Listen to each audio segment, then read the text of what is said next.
queria agradecer a honra de estar aqui nessa mesa discutindo um tema tão importante e relevante, o convite de Noronha, de Thelma, para estar aqui presente.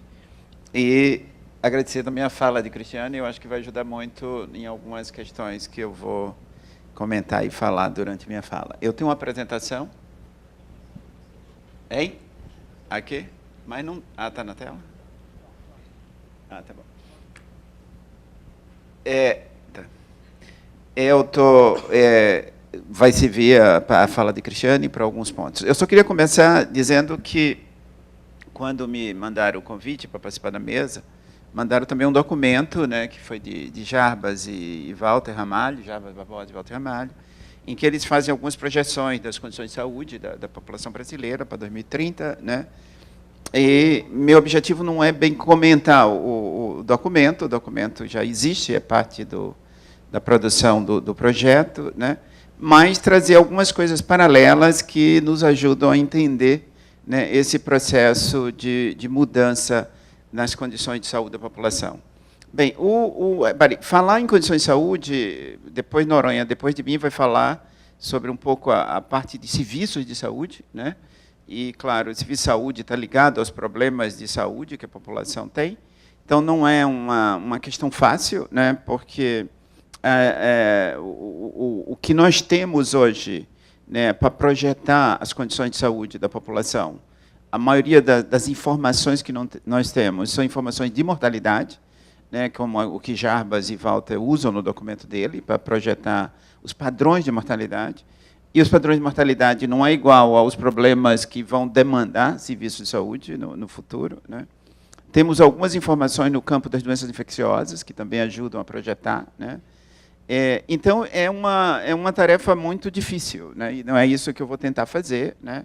Eu acho que o documento já contribui, né, para projetar algumas questões no campo da mortalidade, das doenças infecciosas, de forma bastante interessante, usando alguns modelos de projeção, né? Mas o que eu queria falar é um pouco sobre o que nós queremos, né, ao chegar lá, né? Nós estamos agora, daqui a aproximadamente 15 anos, né, o que é que nós queremos daqui a 15 anos e o que é que nós podemos alcançar daqui a 15 anos, vis-à-vis a situação que nós estamos vivendo, né? Quer dizer, nós vivemos num processo de mudança que política econômica, social, as políticas de proteção social, as políticas de saúde estão sendo duramente afetadas, né? E eu acho que a reflexão central é se nós vamos ter capacidade de mover as coisas, né? O quanto nós vamos ter capacidade de mover, né, daqui para frente. E esse mover é ligado a um pouco às expectativas que nós tenhamos, né? E a construção dessas expectativas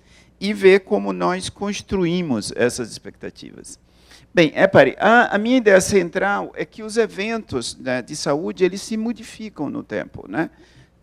As condições de saúde de uma população são extremamente dinâmicas, né? Às vezes nós temos uma visão assim olhamos um dado e dizemos, a situação está ruim. Mas como a gente olha 10 anos atrás, estava muito pior, né?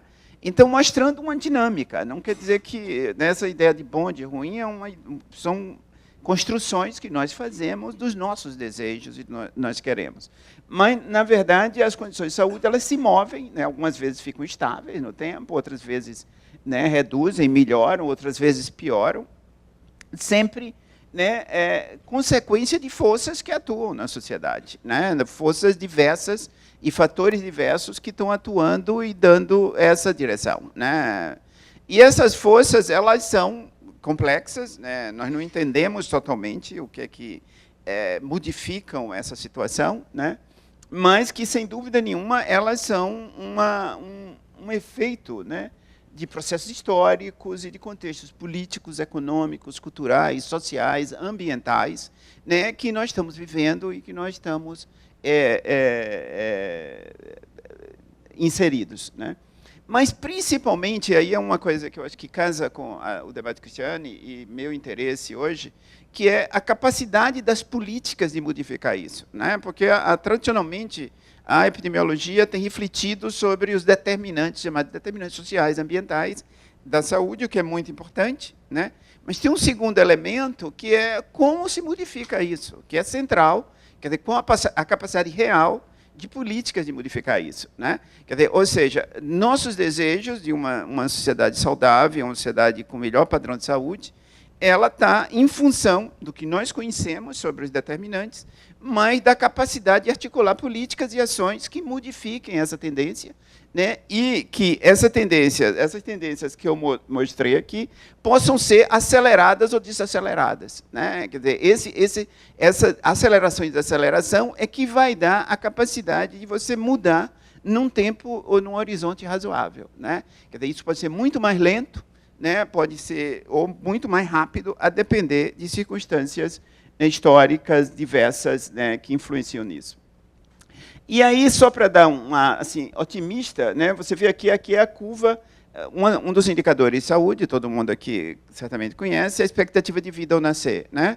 Então, a expectativa de vida ao nascer no mundo, né, ela tem crescido, né, de uma maneira razoavelmente constante, né, mas com momentos diversos, né? Você vê, tem momentos de acelerações diversas, né, que são diferentes, né, essas acelerações, mas, no global, sempre um efeito positivo, né? Então, nós tínhamos, em 60, uma expectativa de vida de em torno de 50 anos, e hoje já estamos aí com expectativa de vida em torno de 72 anos, mais ou menos. Ou seja, é um ganho de 20 anos na expectativa de vida, quer dizer, nesse período aí de 50, 55 anos, né, que nos separam, né? Quer dizer, mostrando e dando a resiliência humana é imensa, quer dizer, apesar de todas as crises, todos os problemas que o mundo viveu, em geral, tem forças positivas que levam a nossa capacidade de sobrevivência a se ampliar. Mas, no entanto, né, quando a gente olha no mundo, né, um mapa do mundo, quer dizer, a gente vê que isso é, né, complicado, porque, na verdade, essa média, né, mundial é, né, bastante desigual, né? Você tem aqui os países escandinavos e alguns outros países europeus, né, com em torno aí de 80 anos, né? E países na África aí que ainda estão aí pouco mais dos 40 anos de expectativa de vida. Ou seja, em mais de 40 anos separam, né, no mundo atual, né, indivíduos que nascem aqui de indivíduos que nascem aqui, né? E dentro do Brasil, isso também. O Brasil tem crescido a expectativa de vida dele, né? Mas há diferenças grandes, né? Aqui o Maranhão, né, com aí em torno de ainda de 60 e perto, menos, chegando aos 70 anos, e aqui o Santa Catarina, que já está chegando aos 80 anos, né, em torno de 8 a 10 anos de expectativa de vida, separando, né, dois territórios nacionais. Né? Se a gente faz isso por grupos sociais, por classes, se reproduz essa ideia, né? Mas eu queria mostrar aqui quando compara o Brasil com outros países do mundo, né? Aqui está o Brasil, eu não sei se eu fiz não, está aqui o Brasil, né? Vocês veem que o Brasil tem um processo de crescimento, né? E outros países do mundo, né? Nós nos separa de Angola, olha, uma imensa faixa, né, de coisa. Nos separa dos países desenvolvidos, também um gap importante, né? Mas também nos separa da história do Brasil um gap importante, né? Em 1960, né, até hoje, nós aumentamos. Então, a questão, eu acho que fica, né, aonde nós vamos chegar, nossa capacidade de chegar, nosso processo de acelerar, e qual o nosso projeto de sociedade, né, de construir, né, essa nossa projeção, né, para chegar aonde? Claro que eu acredito que o sonho, né, como existe uma possibilidade de chegar aos 80 anos aqui, quer dizer, o nosso desejo é que a sociedade brasileira chegue em 80 anos, a expectativa de vida, o mais rápido possível. Quer dizer, isso é possível, né, biologicamente, potencialmente é possível, então vamos chegar lá. Podemos chegar lá. Agora, como chegar lá, mantida esse passo ou modificando esse passo? Nós temos, apesar do que houve, nós temos uma coisa razoavelmente constante, né, de avanço, né, durante o tempo. A China, né, tem um crescimento aqui grande aqui, e depois estabiliza mais, mas você vê que ela rompe e alcança uma expectativa de vida um pouco acima do Brasil, né? Bem, então, eu acho que a primeira coisa é isso, é entender as condições e o que nós queremos chegar, nós temos que comparar no tempo com nós mesmos e diacronicamente com nós mesmos, sincronicamente, né, com os outros, né, para nos projetar e fazer uma projeção de sociedade e ver como nós temos ou não forças para acelerar esse processo de mudança.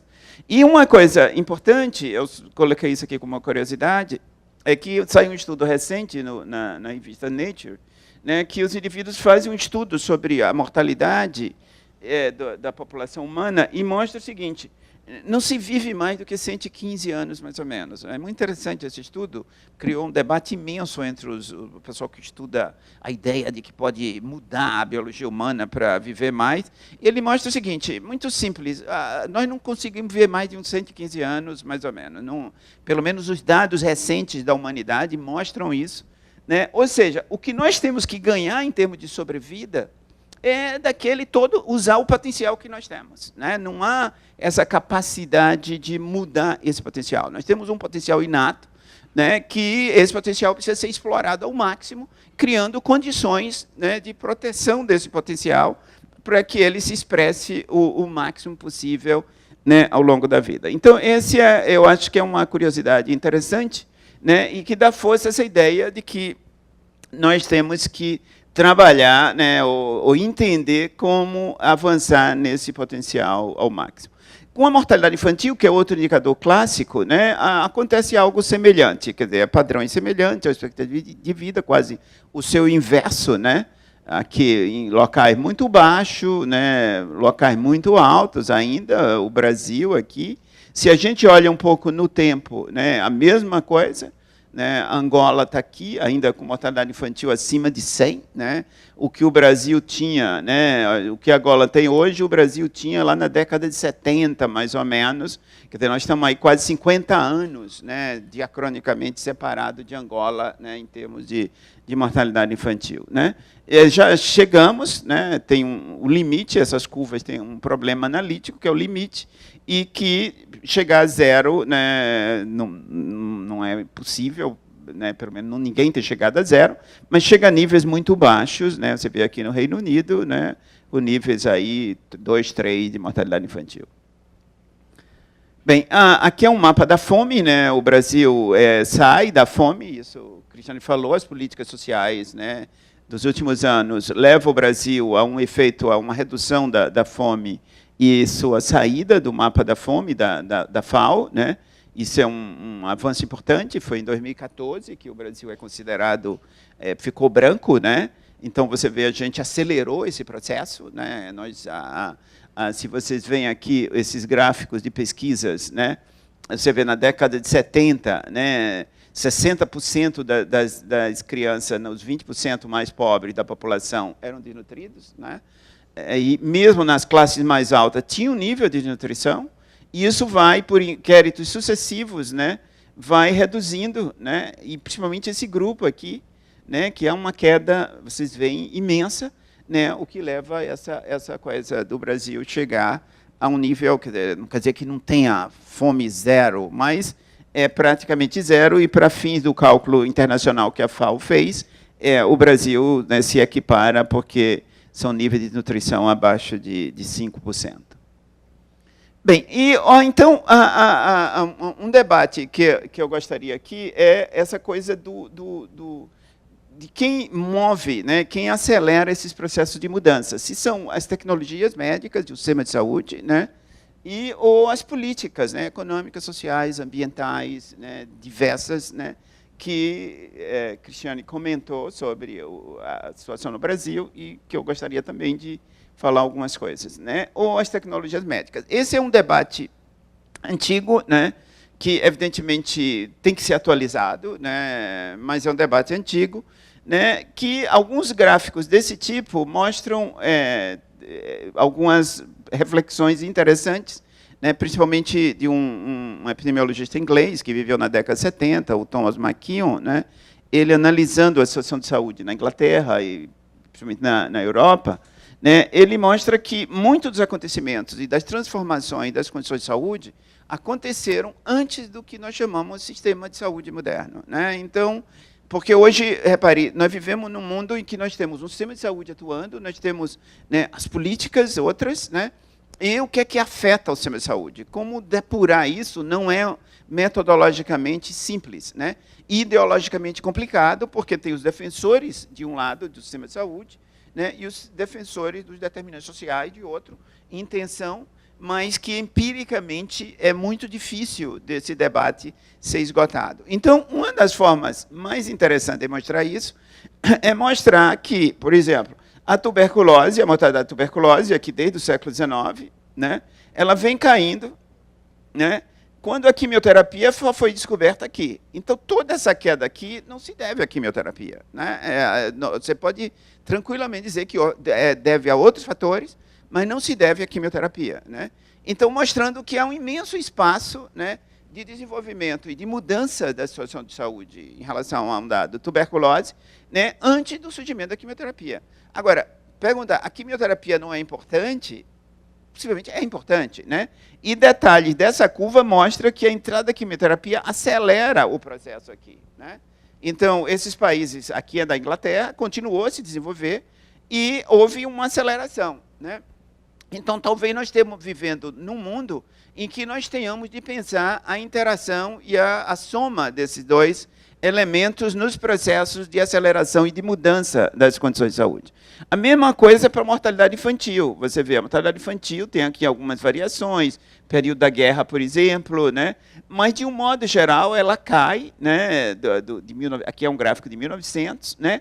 Ela cai, né? Independente das... Né? Nós não tínhamos aqui reidratação oral, não tínhamos reidratação, não tínhamos, né? Quer dizer, uma série de recursos tecnológicos que a sociedade, né, que a tecnologia médica, né, principalmente após o pós-guerra, né, após a década 40, 50 principalmente, começa a avançar bastante, né, vai trazer, né, mas você vê que uma parte imensa dos acontecimentos e das mudanças aconteceram antes daqui. Então, isso, a meu ver, é um elemento de alimentar que as políticas, outras, né, são importantes na aceleração de processos, né, sem tirar, e eu não tiro aqui, a importância das tecnologias outras, né, para resolver problemas específicos e para acelerar todo esse processo, como eu vou mostrar um pouquinho mais tarde, né. E outra coisa que é importante é que as condições de saúde, principalmente na fase inicial de mudança, né, ela é por fatores... muito pouco modifica as condições de saúde, né? Por isso que as políticas sociais de proteção social têm se mostrado políticas extremamente eficientes de mudar as condições de saúde, né? Não é que ela vai mudar a expectativa, né, de uma sociedade mais avançada, mas nas sociedades mais pobres, que vocês veem aqui, isso é uma curva de um economista americano, Preston. Preston estudou muito a questão de saúde e desenvolvimento. É um economista desenvolvimentista, meio demógrafo, né, que foi um dos que contribuíram para essa análise sobre saúde e desenvolvimento na perspectiva mais econométrica, né? Essa literatura entre saúde e políticas, ela tem dois grandes filiações, uma na epidemiologia e outra na economia, né? E Preston é um dos grandes economistas que contribuíram para isso. E você vê, essa é uma curva chamada, inclusive, ganhou o nome do Preston, né, curva de Preston, que mostra aqui o GDP, né, o renda per capita, né, e a expectativa de vida, né? E aqui está aqui a renda per capita e a expectativa de vida. Então, vocês veem que uma mudança nessa fase aqui, uma mudança pequena na renda per capita, é como ela muda a expectativa de vida, né? Quer dizer, isso é uma coisa que tem, né, trazido um grande debate histórico, né, sobre quanto é necessário para a vida, para essa resiliência humana aumentar. E, pelo menos nas sociedades muito pobres, parece que é muito pouco, né? Quer dizer, uma mudança pequena aqui, você vê quanto ganha, né, em termos de expectativa de vida.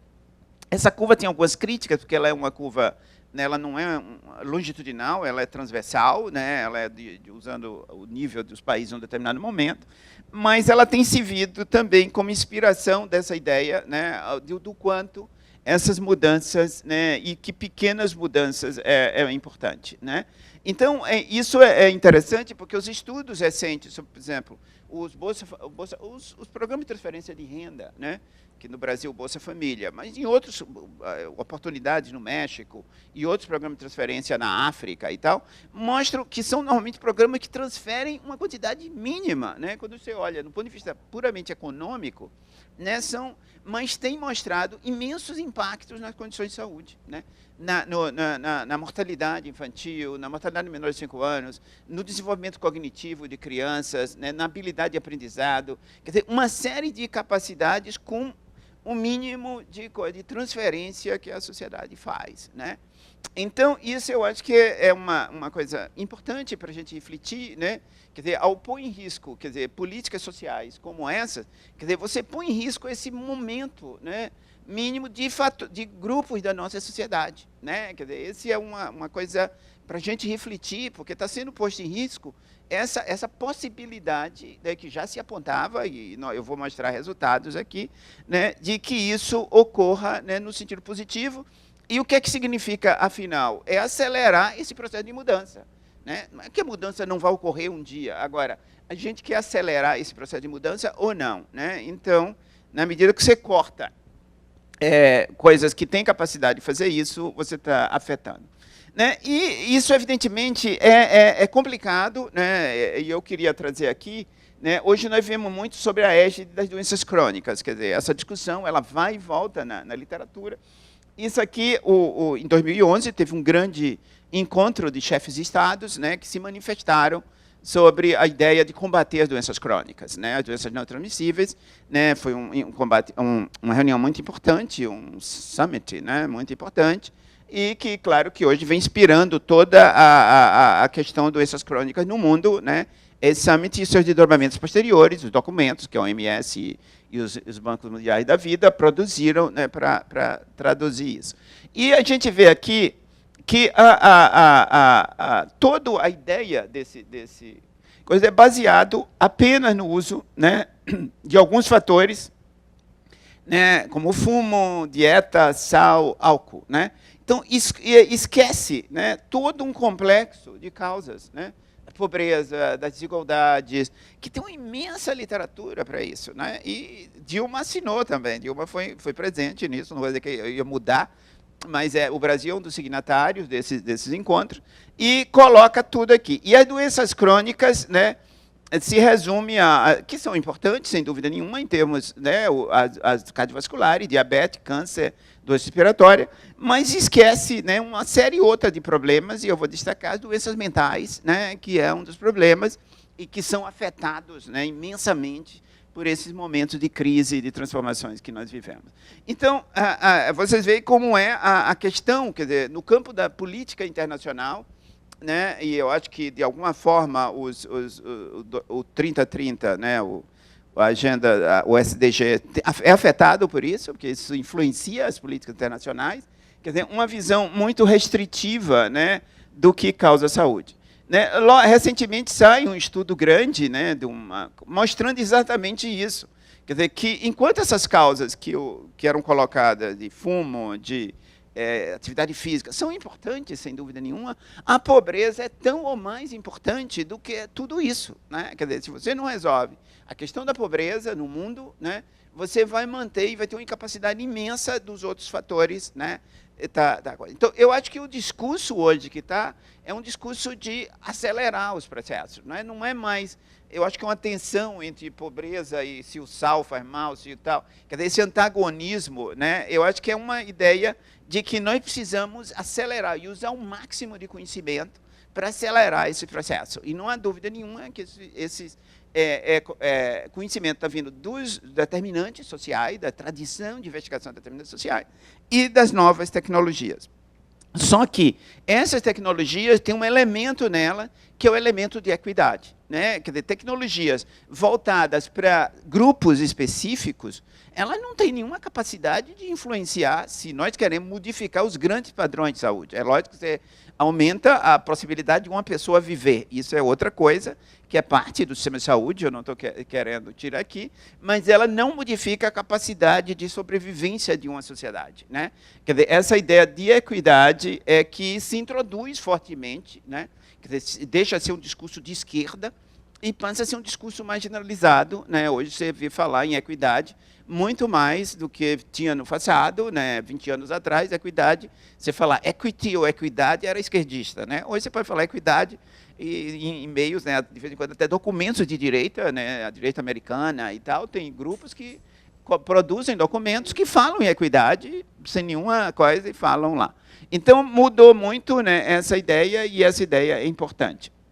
E aqui, só para mostrar que é da tuberculose, né, mostrar um pouco mais isso, isso evidentemente são alguns modelos, né, mas mostrando essa ideia de que da queda da tuberculose, nessa fase aqui, do mínimo, né, quer dizer, de uma queda importante da renda per capita. Né? Então, mostrando mais uma vez, né, uma outra perspectiva, as ideias do Preston desenvolveu. Né? E em relação à tuberculose, aí, já que eu estou falando de tuberculose, né, tuberculose no Brasil tem apresentado essa curva. Você vê, é uma curva interessante. Né? Nós tínhamos uma incidência de tuberculose no Brasil de 50 por 100 mil, já ainda em 90. Você tem ideia, África do Sul, que é um pouco, né, um país do BRICS e tal, a gente pode tomar como referência. Hoje, a incidência de tuberculose é aí 400 a 500 por 100 mil. Né? Então, hoje, a tuberculose na África do Sul é 8 a 10 vezes maior do que o Brasil na década de 90. Né? Mas nós não estamos satisfeitos, nós queremos reduzir a tuberculose. Existe uma política, né? Essa política foi... Mas nós temos aqui marchado muito lentamente. Né? E isso é o problema. Quer dizer, o que é que nós podemos fazer para acelerar essa queda da tuberculose? Né? A projeção que Jarbas e Walter fizeram, né, mostram essa queda, uma projeção linear, né, e que nós chegaríamos na década de 30, né, em torno de 16 por 100 mil. 16 por 100 mil já está, o que é hoje Portugal, por exemplo, está nessa faixa de incidência de tuberculose. Né? Os países mais desenvolvidos estão mais baixo, aí abaixo de 10 por 100 mil, mas seria um avanço grande. Mas olhando a nível mundial, recentemente com uma matemática portuguesa, a Gabriela, né, nós fizemos umas simulações, né, para ver no mundo se era possível atingir as metas da OMS de tuberculose. Né? A OMS estabeleceu para o mundo um projeto de controlar a tuberculose em 2030 com as reduções substanciais. Tem metas com reduções substanciais para 2030. Mas, no entanto, quando se faz alguns modelos mostrando que, se mantido o atual nível de desigualdade no mundo, né, isso não vai ser atingido, vai ser muito difícil de atingir. Né? Quer dizer, a desigualdade afeta as políticas de tal forma que dificulta atingir os níveis que querem. Quer dizer, a homogeneização, né, de alguma forma, das intervenções, né, são imensamente importantes para que essa meta possa ser cumprida. Né? Então, evidentemente, é um artigo para discussão, né, não é nenhuma certeza, mas que projeta um pouco essa incerteza de que, mantidos os níveis de desigualdade, possivelmente a OMS, ou o mundo, não vai atingir as metas que foram estabelecidas para a OMS, né? A menos que algum fato novo aconteça, né? Alguma vacina milagrosa chegue, alguma terapêutica não prevista, né? E tal, mas mantida os atuais recursos tecnológicos disponíveis, né? Esse quadro não seria coisa. Bem, aqui no Brasil, a gente tem mostrado, né, e aí tem grupos trabalhando, meu grupo de pesquisa em Salvador tem feito alguns esforços nessa direção, outros grupos aqui no país, né, mostrando o efeito do Bolsa Família, né, do Saúde da Família, desculpe, do Programa Saúde da Família, na redução da mortalidade infantil. Né. E já se sugeria, quer dizer, que esse programa é eficiente, né, e aí vem o lado da tecnologia, né, médica, e o PSF é um dos programas mais... tem um elemento de equidade imenso no PSF. Né? Isso é uma coisa importante, né, para ele ter a capacidade de fazer o que está fazendo. Né? É sua capacidade de equidade. E isso já tem mostrado vários indicadores de saúde. Né?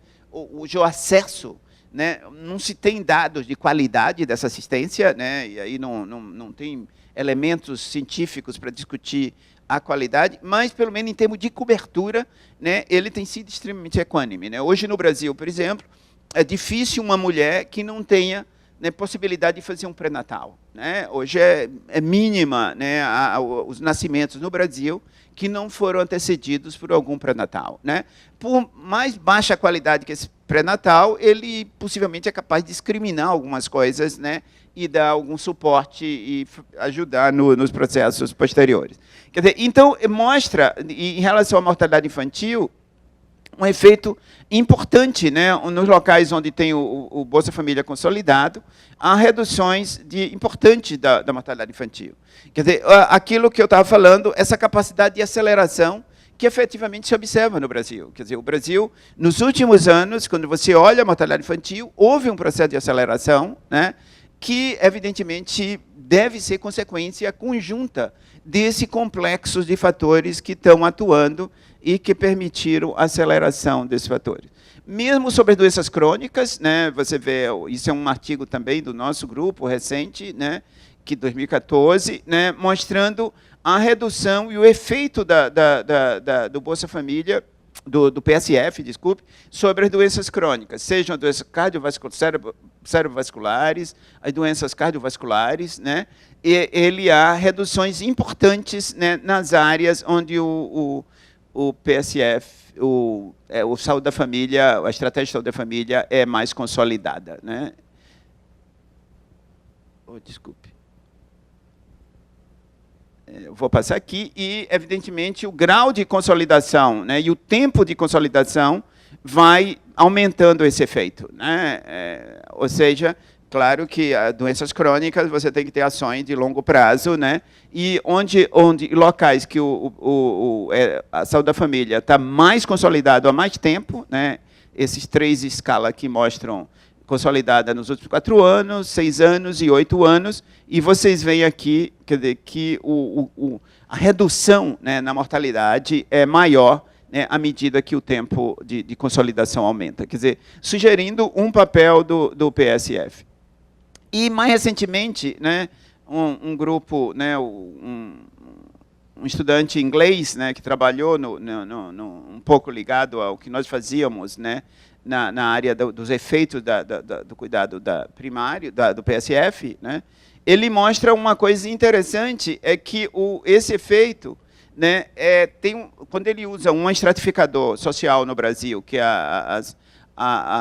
o ser branco ou não branco, né, ele usa esse grupo branco, não branco, né, e mostra que há uma tendência a homogeneização dos efeitos, né? A mortalidade começa a cair desigualmente, né? Ou seja, ele acelera mais no grupo não branco do que no grupo branco, fazendo com que haja uma tendência de convergência, né, da mortalidade, né? Quer dizer, mostrando essa capacidade, né, de equidade do PSF, que é visto no ponto de vista geográfico, né? Ele atinge as populações mais periféricas, rurais do Brasil, né? E nos centros urbanos, também nas populações periféricas, onde, evidentemente, tem um componente de não brancos maior, né, e que, em geral, é o componente mais pobre da população brasileira, né, e que mostra esse fator de equidade.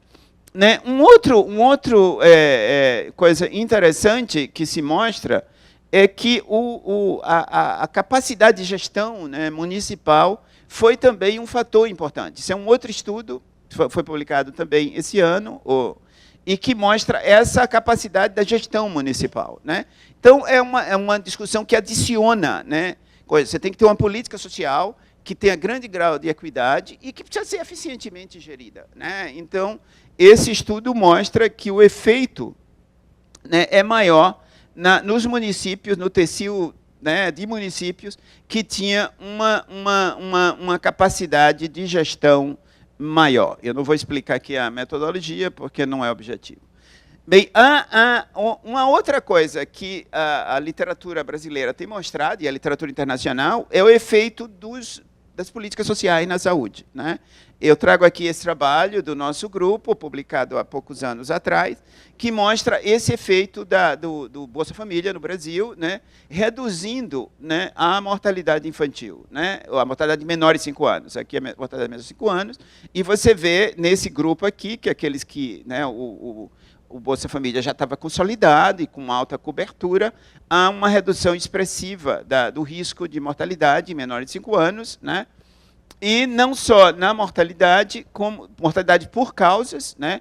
Quer dizer, você vê a mortalidade por diarreia, isso uma demonstração, né, de que essa associação existe e que afeta, né, problemas como a diarreia e como a desnutrição, né, as mortalidades relacionadas a esses dois fatores são aquelas mais afetadas pelo Bolsa Família, né, que afeta também a internamentos hospitalares por essas mesmas causas, né.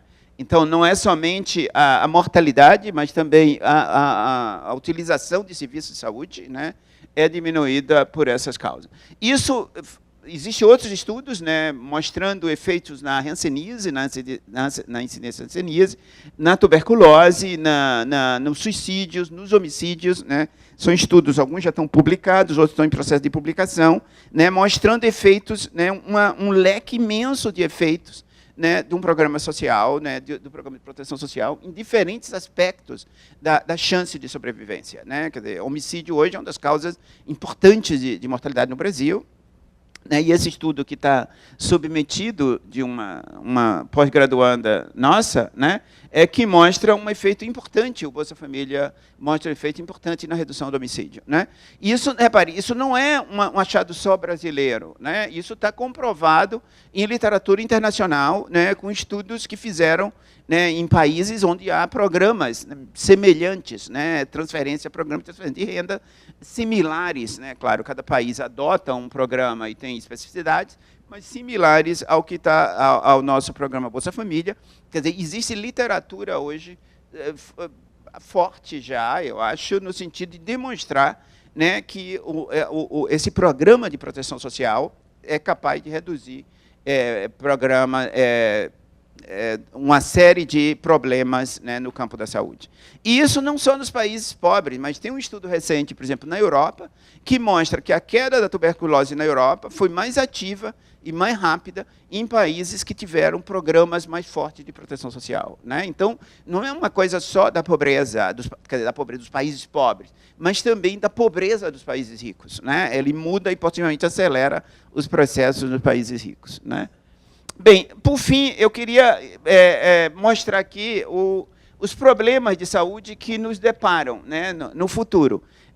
Como eu disse, tudo isso é difícil, aí eu tomei como base, né, alguns problemas que nós temos e que foram analisados, né, recente, em 2011, se publicou uma série na revista Lancet sobre o Brasil, né, em que foi um grupo grande de pessoas da saúde coletiva, então de 30 pesquisadores no Brasil, quer dizer, fizeram uma prospecção da situação de saúde do país, né, e estabeleceram algumas coisas que são importantes, né, e eu acredito que essas questões ainda estão atualizadas, né, e que mostram, né, prospectos ou preocupações do futuro, né.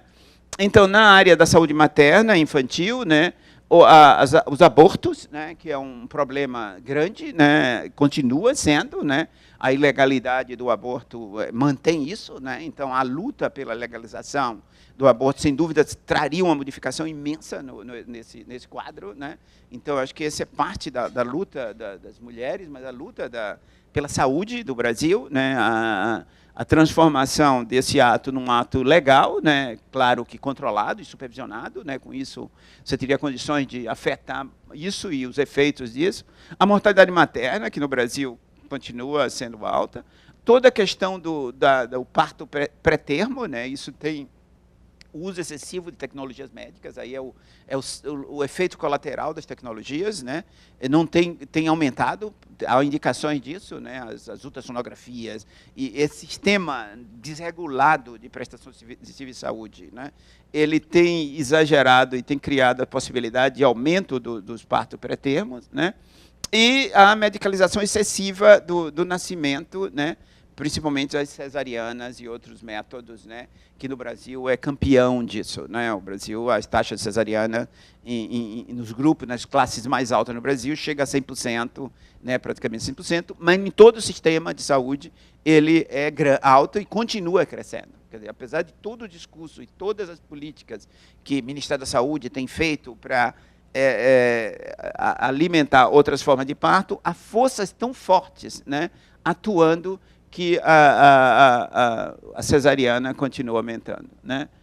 Bem, no campo das doenças infecciosas se colocou a dengue, né, na época era a dengue, não tinha, né, a chikungunya, não tinha a zika, né, e não vai ter talvez a West Nile no futuro e outras aí que podem chegar, né, associado à transmissão do mesmo vetor, mas a dengue, né, e as epidemias, né, repetidas, né, e todo o complexo urbano de transmissão da dengue, né, e as condições ambientais urbanas como central nesse processo, né, e a necessidade de políticas ambientais urbanas, né, muito sérias para dar não que vai erradicar a dengue, mas sem dúvida nenhuma pode ter efeitos importantes em todo o processo de transmissão da dengue.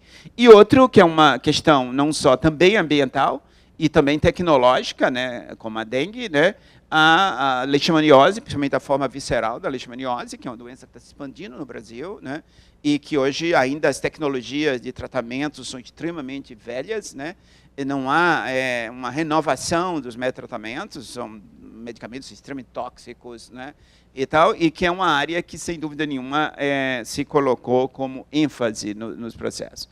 Os processos crônicos, né,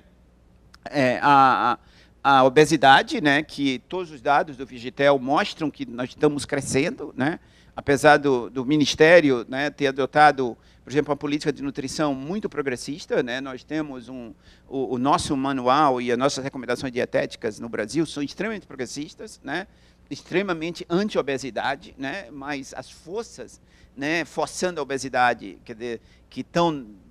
Ontem alguém discutiu aqui a alimentação, o Noronha, né, a indústria alimentar e agrícola, né, quer dizer, as forças da indústria alimentar são imensamente fortes, né, isso levou a Margaret Chan, que sempre é muito contida, né, mas num dos seus discursos, né, já na sua fase final, ela faz uma forte, né, ataque a algumas indústrias, e inclui a indústria alimentar como um dos males, né, a serem realmente, seriamente enfrentados no mundo, né, para você ver a gravidade da situação, né, não é uma situação simples, né, mas a importância da indústria alimentar nesse papel, nesse efeito, é imenso, né, e sem regulação dessa indústria, o que é muito difícil, a regulação desse campo industrial, por várias razões, né, mas é uma questão. A diabetes, que está aumentando, né, a hipertensão, as doenças psiquiátricas, né, que, apesar de nós não termos dados de tendências, mas mostra alta prevalência, né,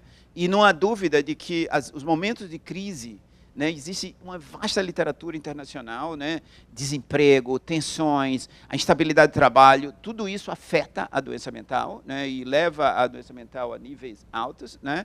Então, não no Brasil, nós não temos muitos dados sobre isso, né, mas é um campo, eu acho, de investigação importante, e é um dos primeiros, em termos de saúde humana, né, é um dos primeiros efeitos das grandes crises, né, sociais. Por exemplo, eu estou num grupo que está estudando migrantes, né, e é incrível o efeito de saúde, os estudos de migrante, né, em saúde mental em imigrantes. Migrante é um indivíduo que está em crise por natureza, né, a maioria dos migrantes tem uma migração positiva, mas a maioria da migração, né, ela é uma migração forçada. Então, indivíduos que estão em extrema crise. Então, o nível de doença mental, né, e a prevalência da doença mental aumenta imensamente, né? Então, há um conjunto de evidências que nos levam a pensar nisso. A asma, né, que é uma doença infantil importante, né, a doença crônica mais importante na infância, e que mostra tendências se não aumento, mas pelo menos tem altas prevalências, né? Alguns tipos de câncer, né? Câncer de mama, próstata, colo, etc. O fumo, né, que no Brasil teve sucesso, declinou bastante, é um fator importante, entendeu, para isso, né? Possivelmente ele contribui para a redução das doenças cardiovasculares no Brasil, né? Nós temos uma tendência hoje de redução das doenças cardiovasculares, o fumo, mas ainda é algo para né, continuar, né, para ser extinto, né? Desculpa os fumantes aqui presentes, se tem algum, mas eu acho, minha posição hoje é que tem que ser tolerância zero, né? E um certo controle do álcool, né, que tem seus efeitos, né, diversos. Bem, e na parte de causas externas, né, principalmente os homicídios, né, as lesões, né, principalmente hoje na área de motos, né, o crescimento dos motos no Brasil, né, nós vivemos uma epidemia de mortalidade e de acidentes ligados à moto. Nós temos conseguido controlar outros tipos de acidentes, o acidente de tráfego, em geral, no Brasil está estável, até com tendência decrescente, né, apesar do aumento do número de carros, né, uma certa, né, regras e estabelecimento de regras de trânsito, né, contribui para isso, a melhoria da tecnologia dos carros, uma série de coisas, né, mas na área o aumento das motocicletas leva a um aumento imenso do coisa. E os homicídios, que é um capítulo à parte, né, e que nós continuamos, apesar de uma tendência declinante, né, nos últimos anos, da mortalidade, pelo menos, que nós temos mais dados, né, é um outro fator a se preocupar nesse momento de crise, quer dizer, o que vai acontecer, que se esse declínio vai continuar ou nós vamos ter um recrudescimento da taxa de homicídio. Então, eu não queria, não é conclusão bem, é só alguns comentários finais, né? A situação de saúde da população brasileira apresenta avanços importantes, mas também mantém velhos problemas não resolvidos e a criação de novos problemas, quer dizer, nós temos uma capacidade de não resolver certos fatores e que geram novos problemas. Problemas novos e antigos superpõem-se, né? Aumentando a demanda por serviço de saúde, né? Entre outros. E o futuro da saúde da população brasileira envolve um conjunto de políticas, né, implementadas com alto grau de equidade e eficiência e capazes de reverter ou atenuar problemas com tendência a agravamentos e que devem incluir, né, a atenção primária à saúde, o fortalecimento da atenção primária à saúde, e o que nós vemos hoje é o inverso, né? Quer dizer, a nova PNAB, né, os especialistas que estudam a atenção primária claramente se colocaram contra, né, a Brasco e todos aqui no país que se estudam a atenção primária, quer dizer que essa PNAB é regressiva, né, em termos da cobertura, dos recursos, né, de uma política que tem alta equidade, né, e que é de distribuição de tecnologias, né, a farmácia popular, né, que está sendo também desmontada, né, que era a forma, né, de atingir medicamentos básicos, né, diabetes, hipertensão, asma, né, e que são extremamente importantes o acesso a esses medicamentos, né, toda a política de proteção social, né, e políticas ambientais e urbanas, né?